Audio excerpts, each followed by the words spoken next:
The 3rd of September, Rabbi Levitt, Gemora. Ready to go. Chodesh Tov, Phil.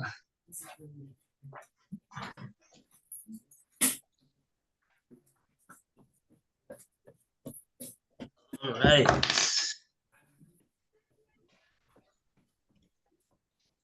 So, oh yes.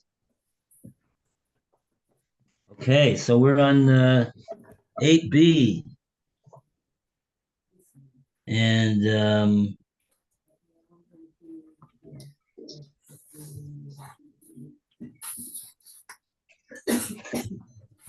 let's see.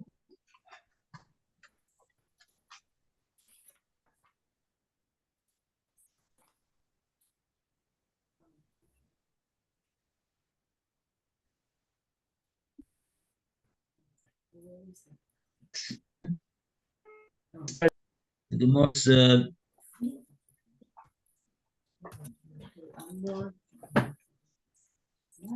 Imosera can be found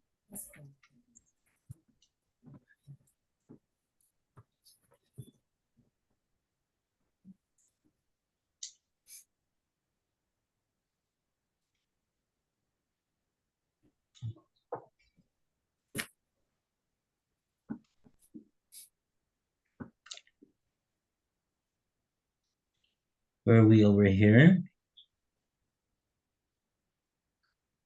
My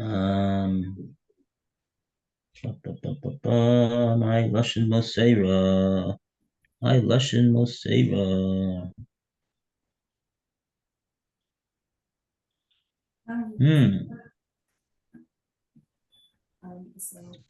I just can't find it over here. Where is it? Where's this? Where's Omarava? Omarava. Oh, there's Rava. Okay. Okay, so right before Omarava is the question, my Lashon Mosera. This is 2, 4, 6, 8, 10, 12, 13 lines from the bottom. And the first word in the line is Hager.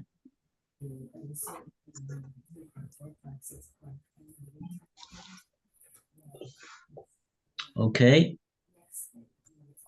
So, Lou, would you like to start off the reading?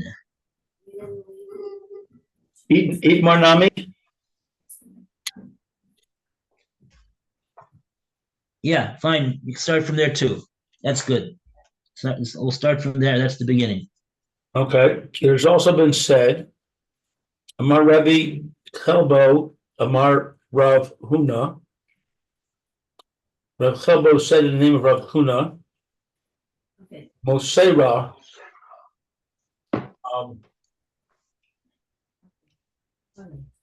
concerning someone who takes hold of an animal's bridle. Me Chavero Kana. From his friend he acquires. Metzia over nich say Hager lo kane, with a found object or the possessions of a proselyte, he does not acquire.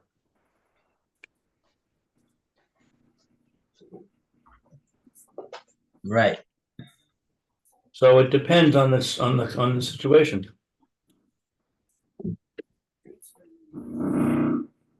Right.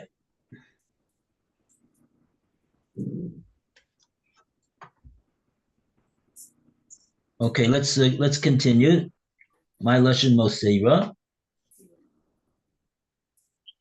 Oh, I'm in class. Yeah, my class actually just started a little while ago. My break is at 12:30.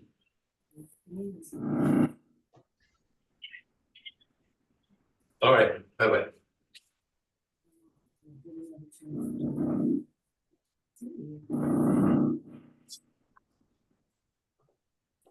Okay, so we're going to continue in the Gemora. The Gemora is going to define what Mosera is all about, and then we're going to understand why in one case it works as a kinyan, in other cases it doesn't work.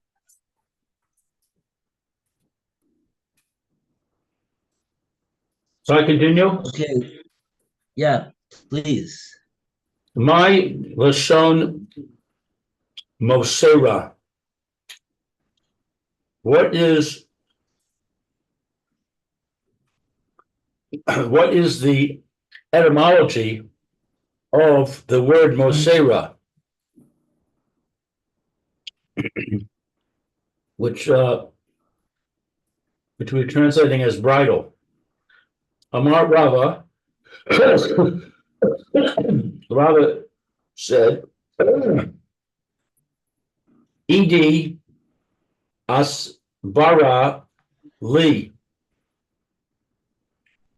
Ed explained this to me.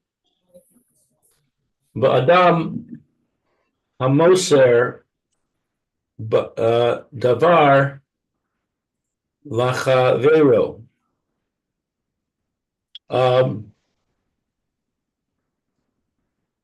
With a man, he transfers the thing to his friend.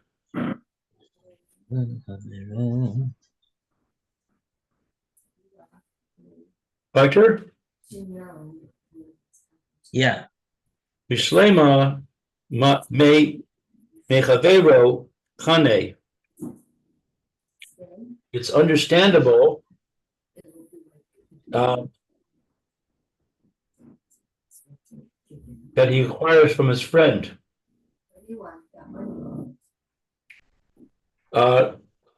Deka masar le chavre.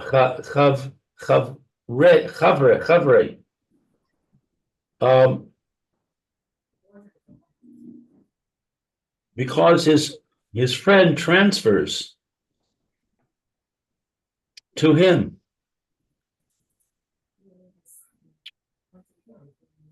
In other words, when he hands him the bridle, he's actively transferring the animal. Ella bimetzia uva nich say hager, but regarding something that's been found or the possession of a convert, man cha maser le delikne. Who is it that transferred to him that he should acquire it? Right.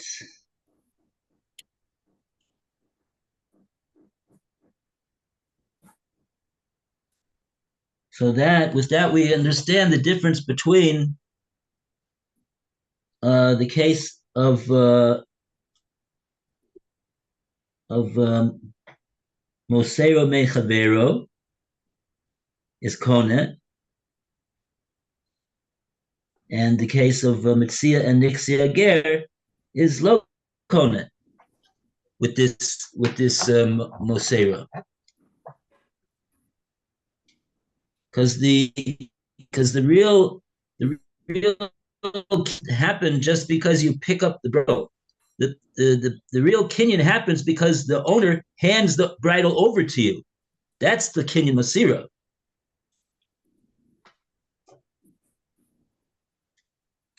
Okay, that's what Rava says. Now the Gemora's got a question on what Rava says, Meisvei. And we go to Alan to continue the reading. Oh, 1 second. Maybe we have a Rashi or two for Phil.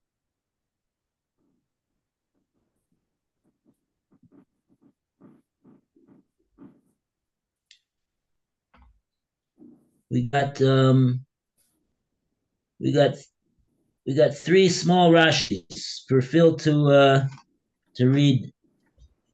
I think he did them yesterday, but we could do it again. First one is Edie.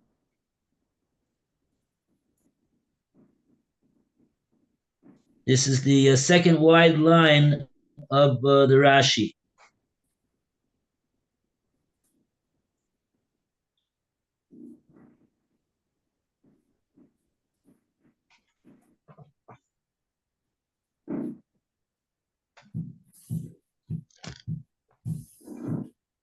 See the place, Phil?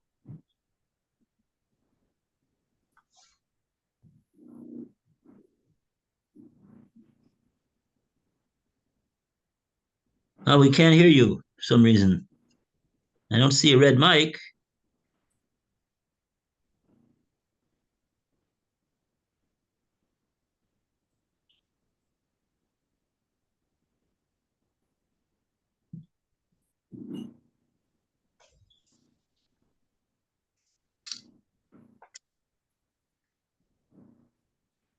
No.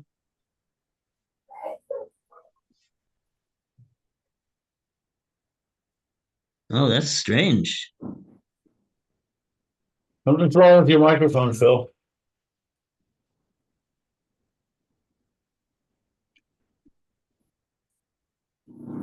Huh.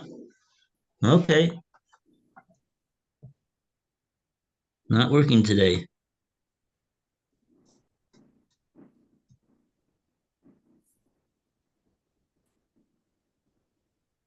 Okay.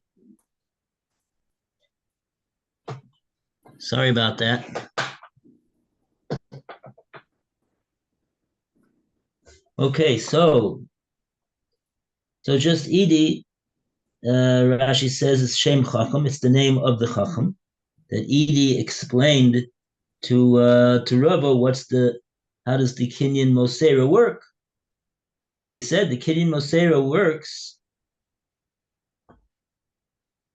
He's actually explaining what's the word Mosera referring to? What's the root of the word? He says Ka'adam HaMoser Davar L'Chavero. It's like someone who hands over an item to his friend. From the word moser is to give over. Okay. So, and okay, so the next Rashi is Me Chavero Meka Komemkar, talking about business dealings being handed over from his friend if for purpose.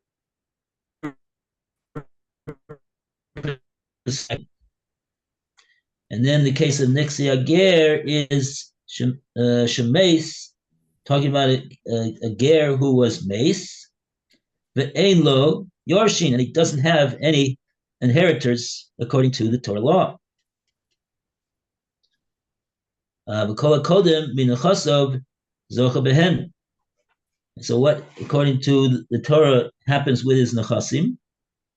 Whoever gets there first and makes a kinyan, he will merit the those properties. Okay. Okay, so now let's go to the Meisvei, and we call upon Alan to read for us the Meisvei. What line is that? Alan wants to know where the Meisvei is. Oh, the Meisvei is, I had it here a second ago. Here, it's on AV3, Right. left-hand column. Okay. From the bottom, go up 2 paragraphs. The Gemora challenges. Okay. All right. Gemara challenges Rabbi Yehuda's conclusion that even a lone rider does not acquire. May say they challenge Rav Yehuda's conclusion from our Mishnah. You, Shanaim,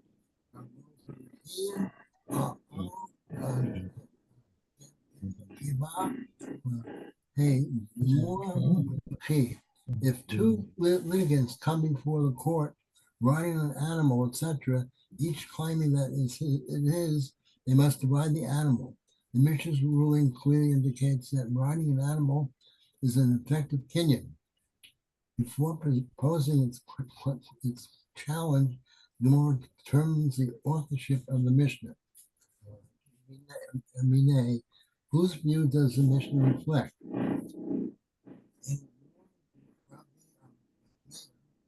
If you say that there's Rabbi Meir, this presents a difficulty. Yoshev Konor, you do a lot of drilling in the apartment next door. Even if one that sits requires, as Rav Meir maintains, is there any question that a writer acquires as well? He obviously does. If the Mishnah reflects Rabbi Meir's view, then this clause is redundant.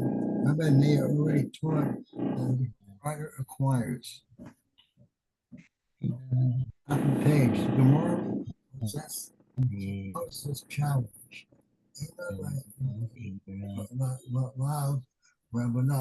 Rather, does the Mishnah not reflect the view of the rabbis that one cannot acquire through merely sitting on a wagon?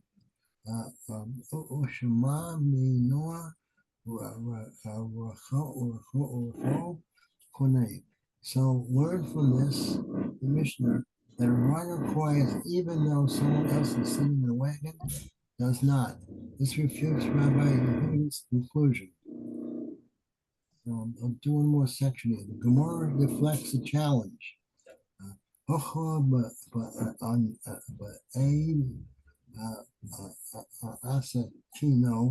Here in our Mishnah, with what are we dealing?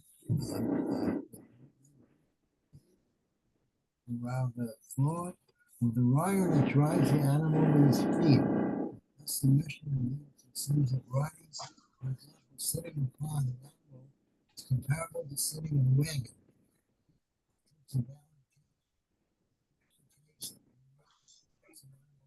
Only because he drove it.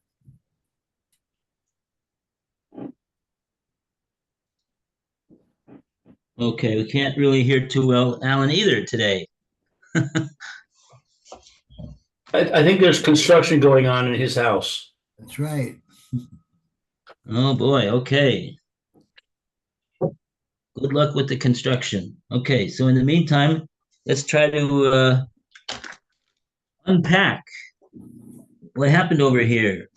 The steps the Gemora is taken. Looks like there's already a few steps that you read over here. We've got to understand the steps. So the Gemora is challenging what Rava said. So the challenge comes from the case of the Mishnah. Which case of the Mishnah is the challenge from? Not the words from what it says in the Gemara that's quoting the case of the two people that were riding on the animal, but it's talking about, that's just the beginning of that section. Then there's the v'chule. So the v'chule that the Gemara says is alerting you to the fact that it's not really that first thing that the Gemara quotes, which is the case, but the case really is the case when you have one person who's riding on the animal, the rachuv, and then you also have someone who is manhig. You have somebody who's on the ground and he's leading the animal with some type of whatever. He's leading it. Okay. So what's the din of the Mishnah? If you take a look on this is the first Mishnah in the parak, the Mishnah of Shnai Mochsim B'Talis. So a few lines up from the end of the Mishnah reads, O Shahaya Echad Rochev ve'Echad Manhi, or one of them is riding and one of them is leading. Ze'amar Kula Shali, Ze'amar Kula Shali, each one says, the whole animal is mine.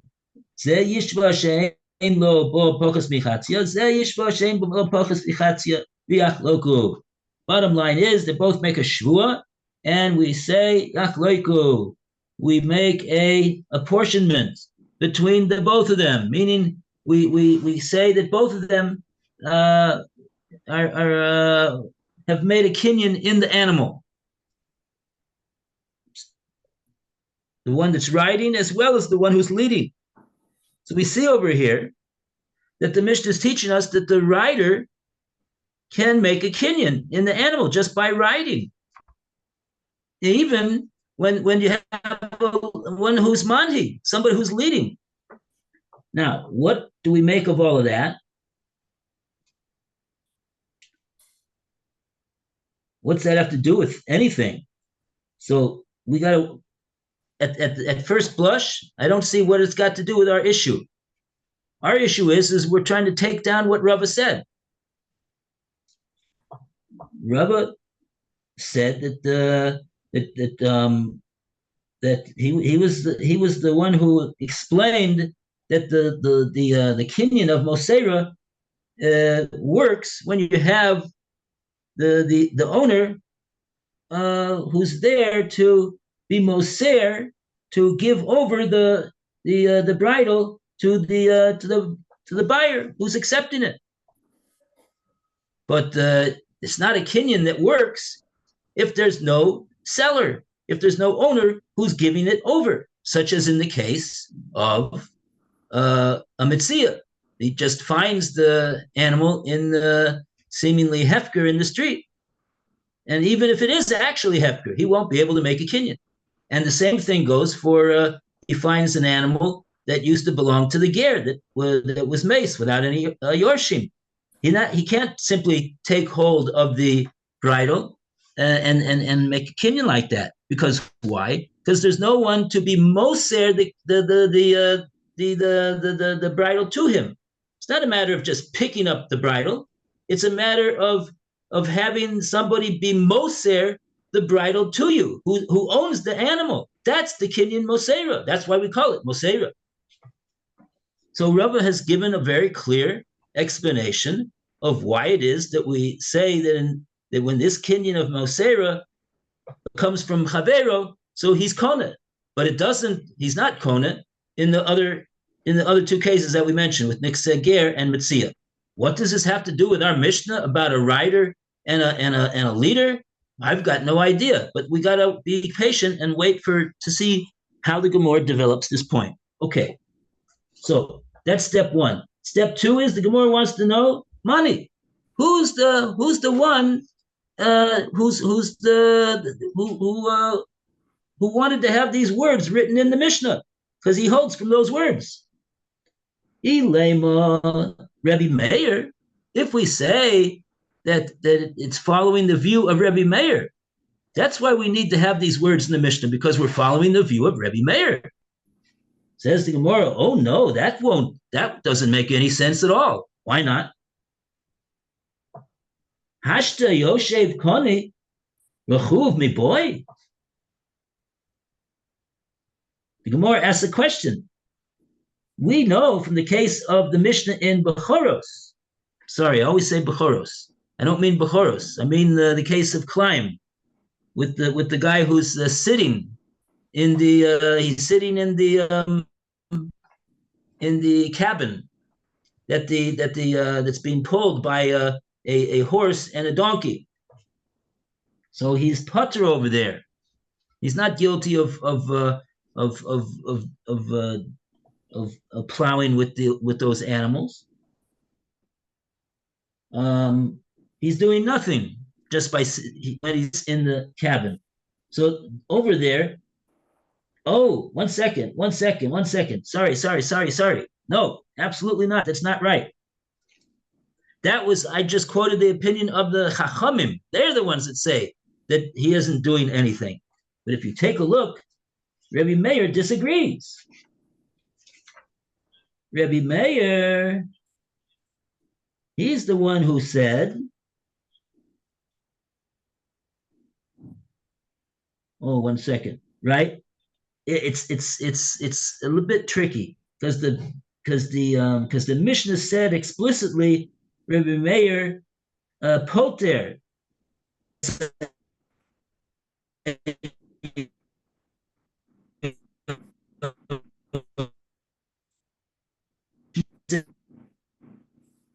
writing in the Quran, and the implication was that Rabbi Meir was the one who says that the one who's Yoshev B'Koron will be Chayev. He'll be the one that will have the din of Sofig Es Arbaim. So he holds that simply by sitting in the Rabbi Meir holds that simply by sitting in the cabin, it's called that he's doing something, and he's will be guilty of working with the client. And if so, he'll be able to make a kinyan as well, simply by all the more so. Rechov Boy, certainly he will be able to make a kinyan as a result of riding on the animal as well. So accordingly, there'd be no, according to Reb Meir, there's no reason for the Mishnah here, our Mishnah in Bava Metzia, to say this case, because we already know this din that the rider is able to make a kinyan on the animal. We know that from the case of the Mishnah in Klayim. That's the Gemorah's point. And so therefore the Gemorah says El Alav Rabbanan. Therefore we must say that the case of our Mishnah in Bava Metzia with the rider and the leader, that represents the view of the Rabbanan. So even though the Rabbanan said that the guy who's riding in the cabin, he's not making any kinyan.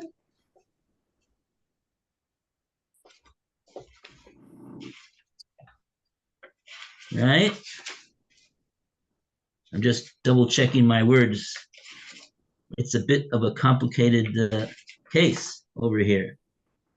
Shmuel was the one that said, we're going with Shmuel's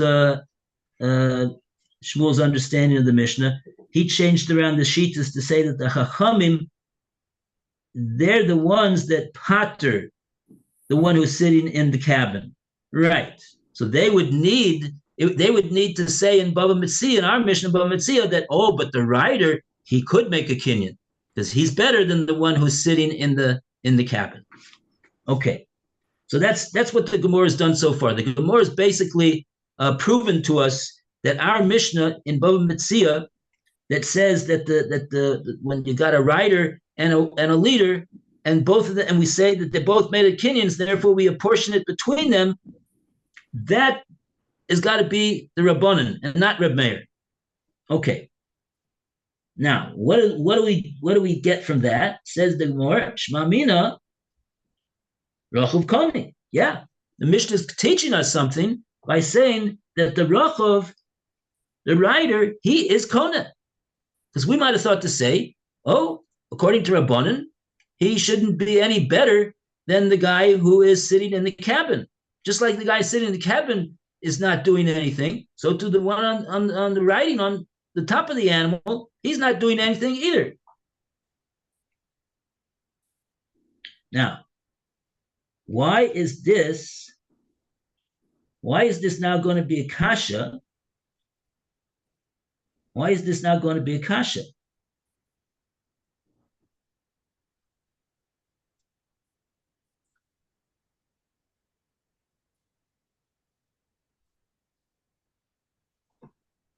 Gemora has a kasha now.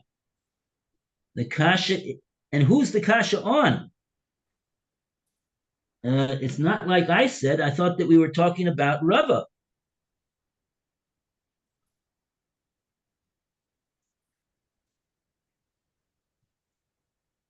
Anyway, the question is on Rabbi Yehuda, who learned from the case of the rider who learned from the Yoshev B'Koron, the one who's sitting in the cabin. He learned that just like he's not doing anything, so too the rider on top of the animal also is not doing anything, and he would not make a kinyan, because he's the one that said, I believe, that the only difference that you could think to say between them is Mosera, and we said Mosera is not a kinyan.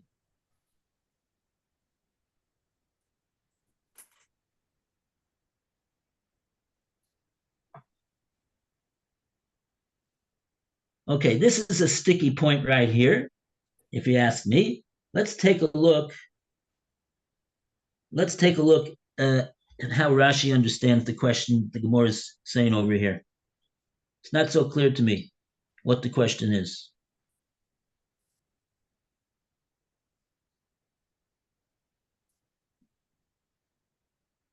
We got some Rashis. Oh, we have no time.